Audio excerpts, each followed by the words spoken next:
918 North Burn. Our officers responded to the scene at 0610 in the morning. They arrived to a call of a female unconscious and possibly deceased on the couch. Officers responded to the scene, started an investigation. So the victim of the homicide was a Kelsey Barnier.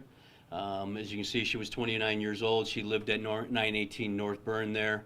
Her boyfriend and father of her child, or children,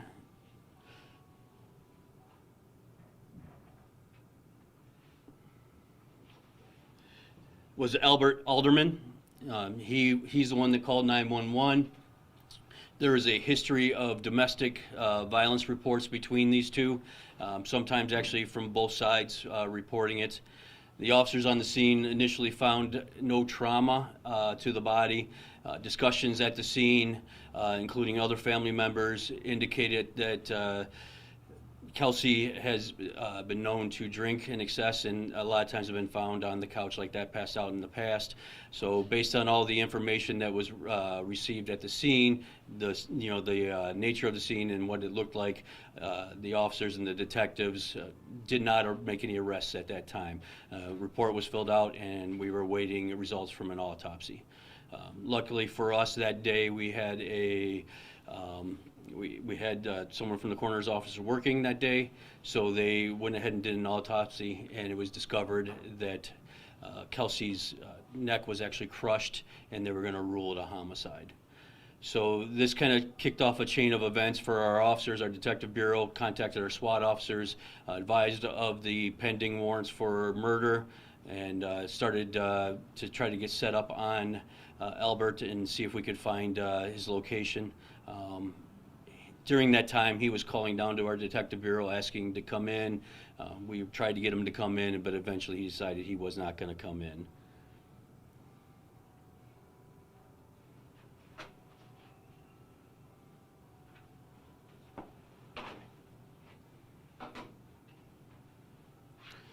All right, so the way this is going to progress, we'll cover the homicide scene first, and we'll start by playing the 911 call for you.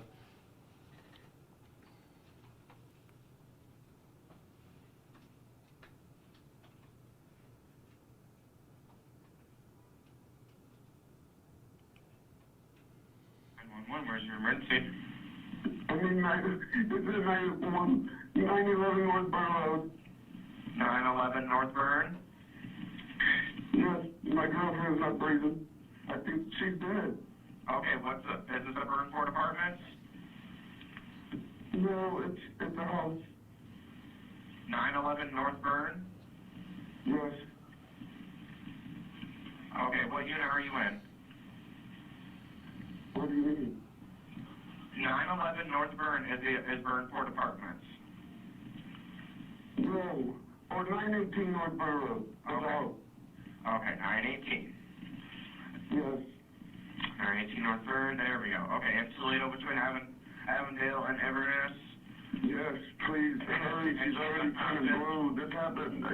She has already been dead. Please hurry. Okay, sir, I have crews notified and I have them coming to 918 North Burn. What's your name? I'm Albert Alderman. Albert? Yes. Alrighty, what's a good phone number for you? The phone number I'm calling to. Okay, can you say it for me? I'm showing last 48675, is that correct? Is that correct? Yeah. Alright, I'm sending over to you. Sir, we have crews notified. I'm sending you over to EMS while crews are en route.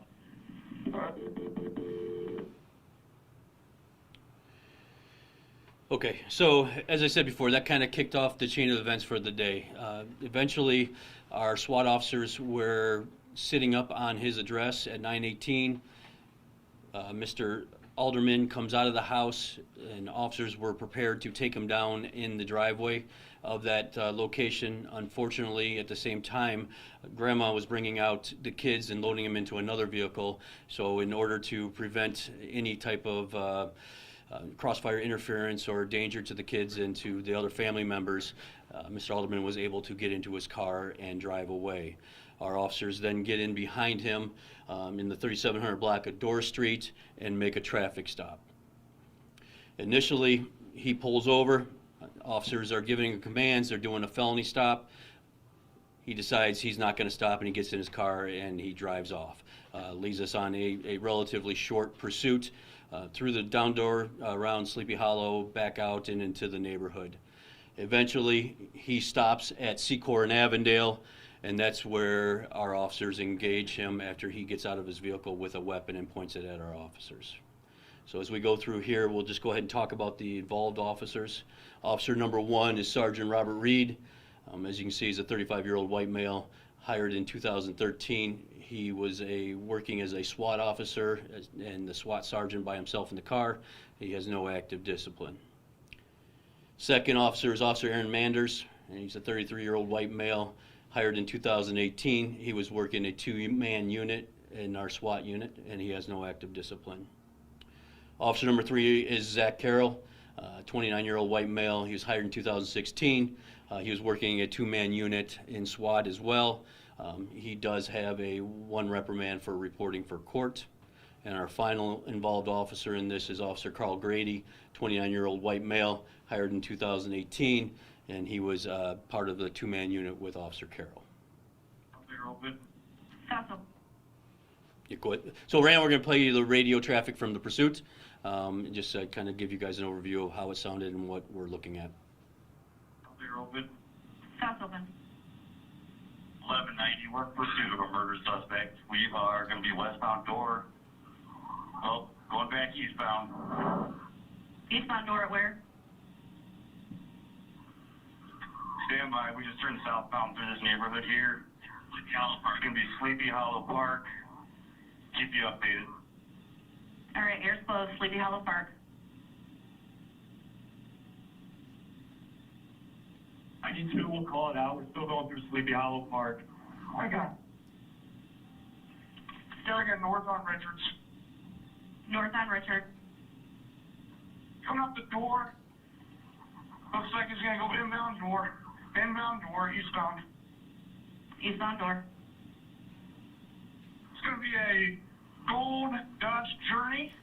I do not have the plate right now. We're still going to inbound door. Past towards Chester. Inbound door towards Richard.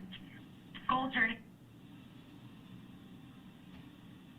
We're going to be passing Independence. We're still going inbound. Passing Independence. We're getting closer to door. Coming to the door. I'm sorry. Burn. On door, coming to Burn. Looks like you might be stuck in traffic. On door up to Burns, possibly stuck in traffic. It's going southbound through a gas station lot, heading towards Burn.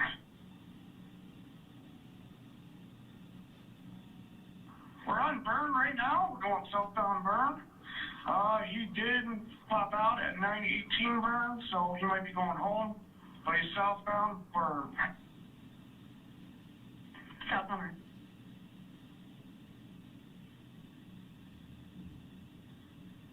Left on Avondale. West on Avondale.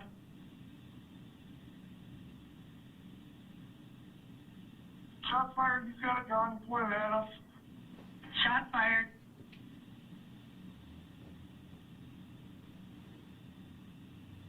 You gonna do Avondale and Burn? Shots fired. Shots fired. We need medical right now. We need medical.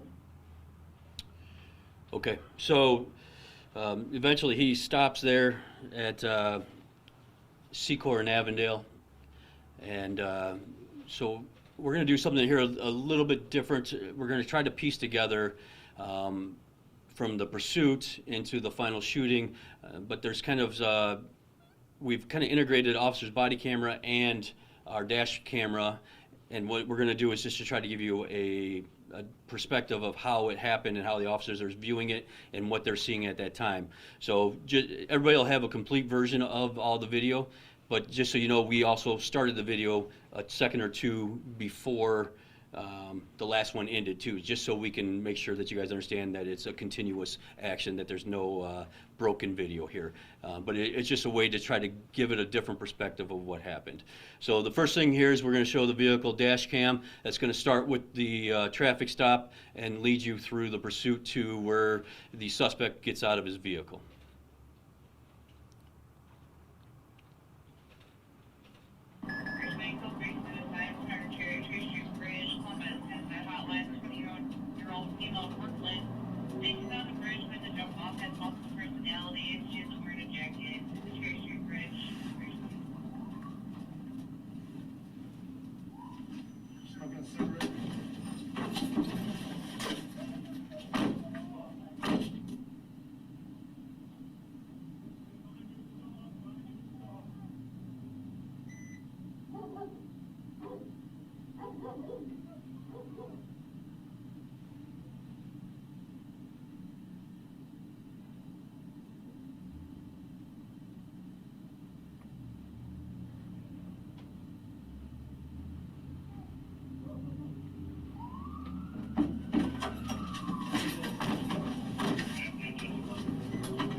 Open up the door. Looks like it's going to be inbound door. Inbound door. It's going to be a road Dodge Journey.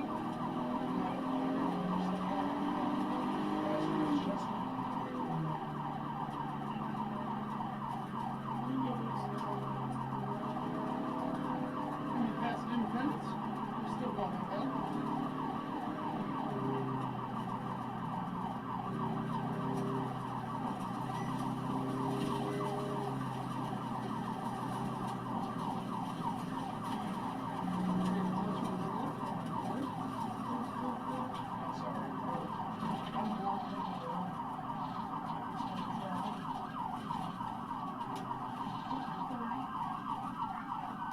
Southbound to a gas station lot and transfer.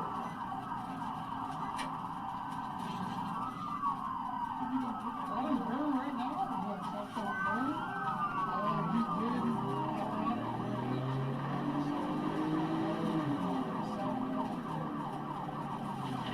Call, push your close in.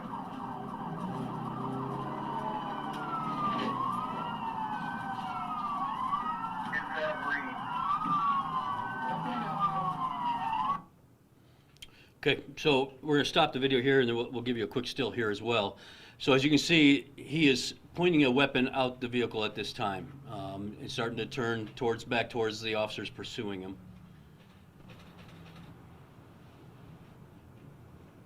Go ahead.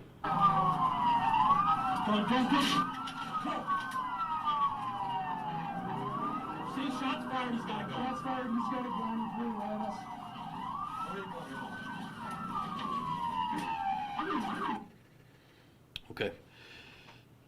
So I don't know if you can tell or not in that video, the passenger in the vehicle actually does take a shot at him when he puts the gun out the window and starts to turn it back towards the officers. That he then continues around the corner there and jumps out of the car here. We stopped the video right here where you see him coming out with his weapon. And what I want to do now is transition into the officers' body cameras, so you can kind of get a kind of an understanding of what happens inside the car, how fast it happens, and this is a little bit of an abnormal shooting than we're used to seeing. Part of that has to do with the training that our SWAT officers have received and the nature of how quick he jumped out of the car and started pointing a weapon at him. So we'll go ahead and transition back to the dash, or excuse me, the body camera, but we will pick up the dash camera here so you can see the whole scene unfold. Go ahead. Gun. Say shots fired, he's got a gun. Shots fired, he's got a gun, he pointed at us. Pointed a gun at us.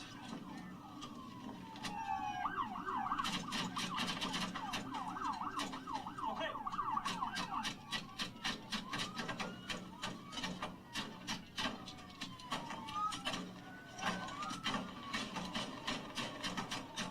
Reloading!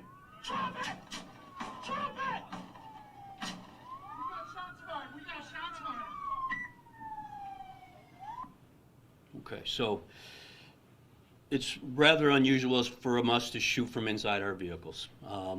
But as I kind of alluded to earlier, him jumping out and immediately turning that gun on our officers, their reaction is they need to end that threat immediately.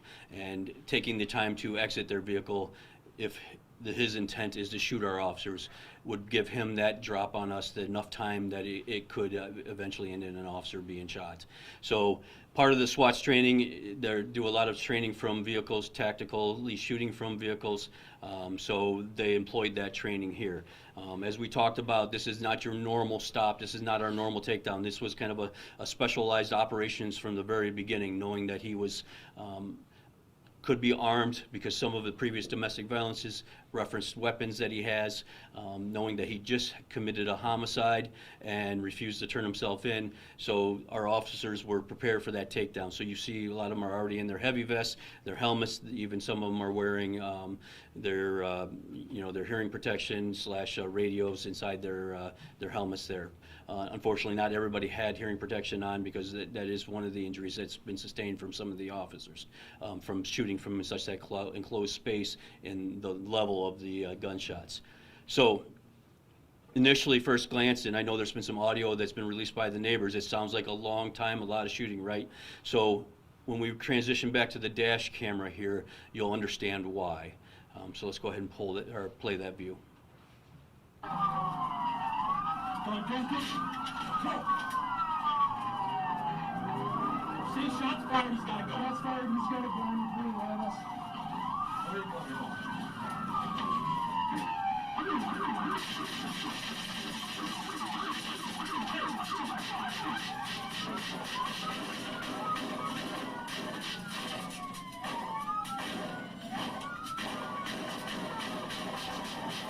Reloading!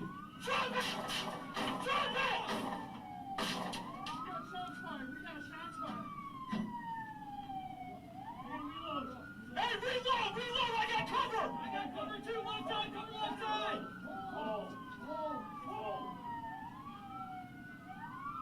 Don't move! He's not moving! He's not moving! Approach from the right! Approach from the right! On the right! Drop the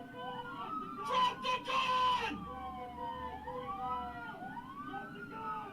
Right side, you gotta move that up! Right side, move up! Right side, move up! Field! Move up! I got you guys covered!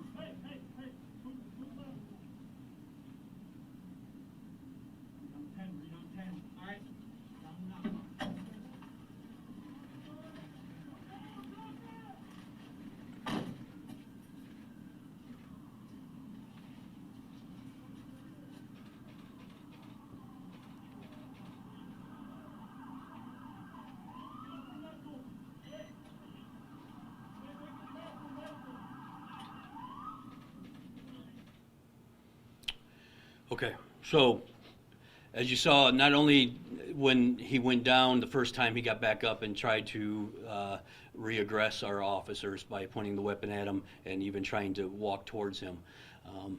But even after that, when he falls facing our officers with the gun still in his hand. So depending on the officer's perspective, some of the later shots were some of the officers from the far right-hand side of the car. It still appears that he is still a threat because he still has a weapon in his hand, still able to engage us. Having seen him get up once already, the officers are just, trying to make sure that threat is completely eliminated at that point. So here you see just some stills coming out of the vehicle with the weapon pointed directly at the officers. Bladed stance, fully extended here. Going down, and as I said here, the suspect's still facing us with a firearm, still pointing at our officers. Even though his hand's laying on the ground, that would not prevent somebody from shooting if he was still able to function at that point. So here's the firearm that he had. As you can see, a couple things happened. You saw the officer kick the gun out of his hand. We're still not positive because this investigation is still ongoing. Officers are still being interviewed or just interviewed right now this morning. So there's still a lot of things we're trying to collect and a lot of information we're trying to figure out. But eventually, whether the officers shot the magazine plate on the bottom or when he kicked it, it came out, it eventually sprung and the spring and everything came out of the weapon. However, from everything we're able to determine at this point, the weapon was not loaded. And as if you can see from this picture, actually the safety is engaged.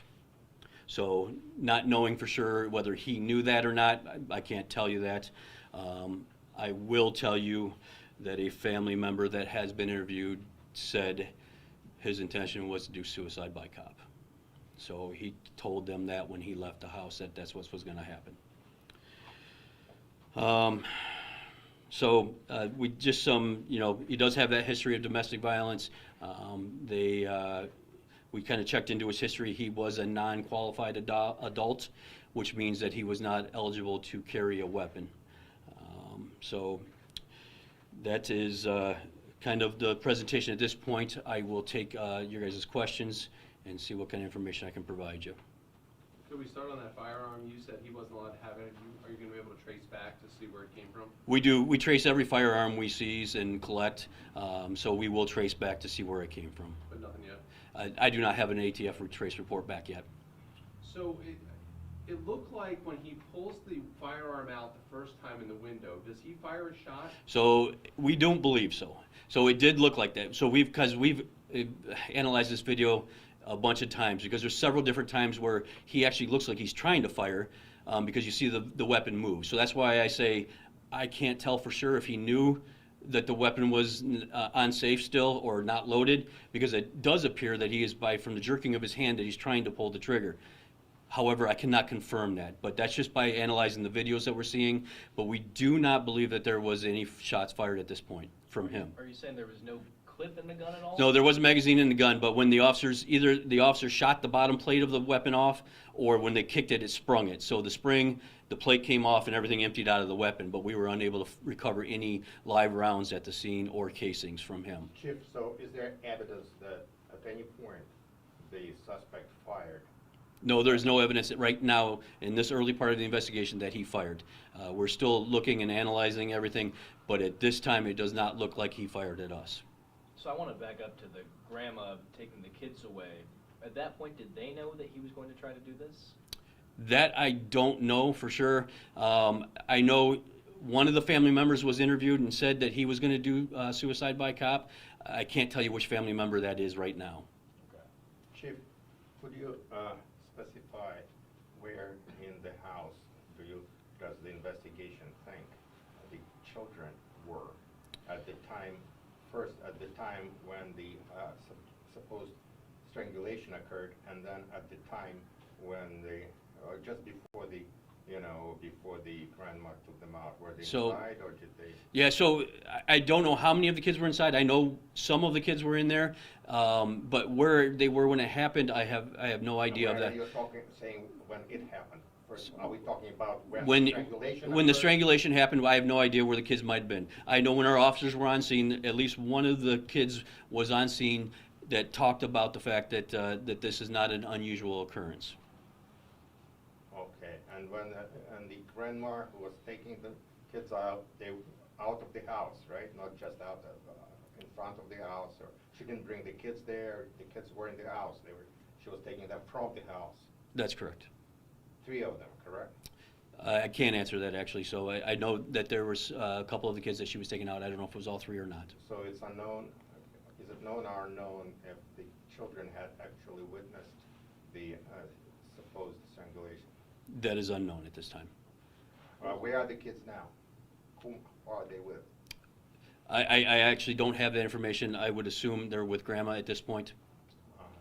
Walk me through the interaction when you get to the home and you're about to make the arrest and you say the kids are in the driveway with grandma. What's the procedure and the protocol there? Because eventually he gets on the street and gets in traffic and sees other individuals. Walk me through what your process is there. So the process would be, so we tried to figure out a tactical plan for us to take him into custody, the quickest, easiest, safest manner for everybody involved, the officers, the suspect, and all the surrounding individuals as well. Knowing that there's kids in the house, knowing that there is family in the house, we didn't want to create a hostage/barricade situation by going into the house, so the plan was we would do surveillance and wait for him to come out of the house.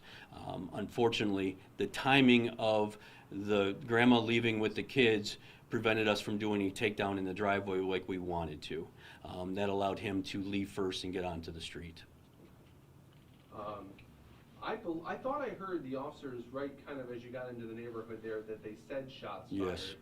And it looked to me, and I don't know if you saw it, it almost looked like there was a shatter on the windshield to the right-hand side.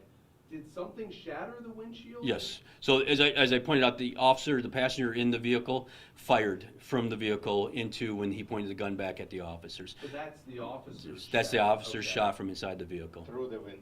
But that officer had believed that he was shot at. He believed he was pointing the gun at him. He believed he was an active threat at that point. Gotcha, okay. So whether they knew if he fired a shot or not, they were uncertain at that time. But they viewed his actions as an aggressive threat towards their safety. And I'm not sure that I've ever seen any officer fire through a windshield like that. What's the danger for the officers in something like that? Because presumably that should be blocking some of the shot, right? The danger for the officers firing from, so there's several things that come into play when you're firing from into a vehicle or from a vehicle, especially when you use the windshield. So obviously the windows are up because the sirens are going, but that gunshot is very loud inside the passenger compartment of the car. So that actually has caused some hearing problems with some of our officers. One of our sergeants is still on light duty for a couple weeks, caused from the hearing damage from the shooting. So that is the main problem for shooting from inside for the officers. Obviously, the windshield deflects. It causes rounds sometimes to go off point. But as I had mentioned before, these officers have gone through a lot of training where they actually firing through windshields to determine the deflection angles. The officer has said that he purposely aimed low, knowing it was going to deflect a little bit up. And as you saw, that round did hit high on the rear windshield or rear window of that vehicle. So there is training and protocol on shooting through a windshield like that? Yes, sir. Okay. What's next? Like, what are the next steps? Yeah, so we're completing our investigation into the homicide, obviously, into our officer-involved shooting. Our detective bureau is looking at it. Then we have an internal investigation as well. We have to look at a lot of things in this one. This is not that any of them are normal, but this, as you can just see, this is not our normal, the way we shoot, right? So we have to make sure that all our policies are followed and, make sure that the shooting that did occur is, within that policy. Look at if there's retraining that needs to be done. Eventually, it will go to a firearms review board, where they'll make that determination if it was justified or not. And how are the officers doing other than the one with the... Yeah, so outside of that, they've all had their debriefings and meetings to talk, the diffusions, to kind of talk the events through. I received a report just before I walked in here that all the officers are doing well, so from a mental, physical state outside of the hearing problems. Chief, based on the outcome of this incident, what's the potential of any of your policies getting changed after the review that you mentioned? At this stage, it's too early to tell, but we will, like every event, we kind of, we review it, we have it investigated, then we do after actions, and when we talk about what went right, what went wrong, consequences and or opportunities to get better, and make sure that our officers are, following our procedures and, we'll look at, is there better training or do we need to look at different training, just to make sure that we're doing everything we can to not only protect our officers, but our community at large. You said one of the officers is on light duty. Are they not all on paid administrative leave? So we're all on administrative leave till today, so they're all coming back to work today after their interviews. The one officer on light duty for his hearing he's on light duty for a couple weeks right now just to be rechecked. From what you have seen from the videos, do you believe that everything went to procedure and was justified? So that's a kind of two-part question there, because justification and procedures are two different things. So I can't rule if it's justified or not because it's way too early in the investigation. I will say, from everything I've seen, it appears our officers did what they had to do. I do want to review some of our policies when it comes from shooting from within the vehicle, and especially from a moving vehicle. So those are things that we are going to look at and talk through.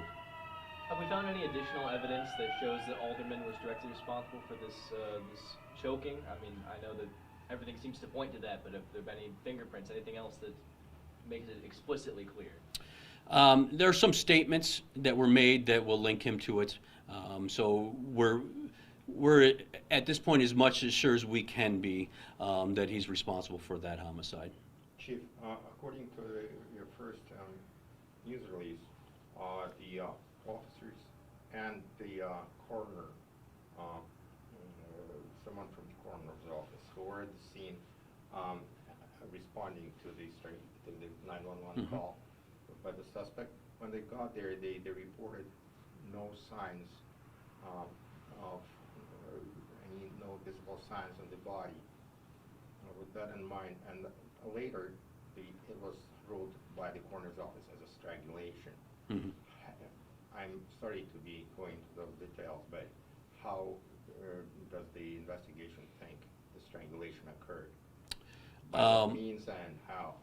I actually can't answer that right now. It's way too early in the investigation, and it's part of the investigation that we're not even ready to talk about. We don't know if he used his hands or he smothered her with a pillow or anything. I don't have that information right now. Okay, thank you. I think I forgot to ask, how many shots do you believe were fired? So our initial count, we believe there were 35 rounds fired from a rifle and 38 rounds fired from the pistols. One more time, please. 35 rounds from the rifle and 38 from the pistol. And I guess it worked to determine how many were from inside a vehicle, outside the vehicle? We haven't even begun to do that yet. At some point, I would imagine. They'll try to, based on the video evidence, yes. And how many hit Alderman? He was, according to the coroner's report, shot 35 times.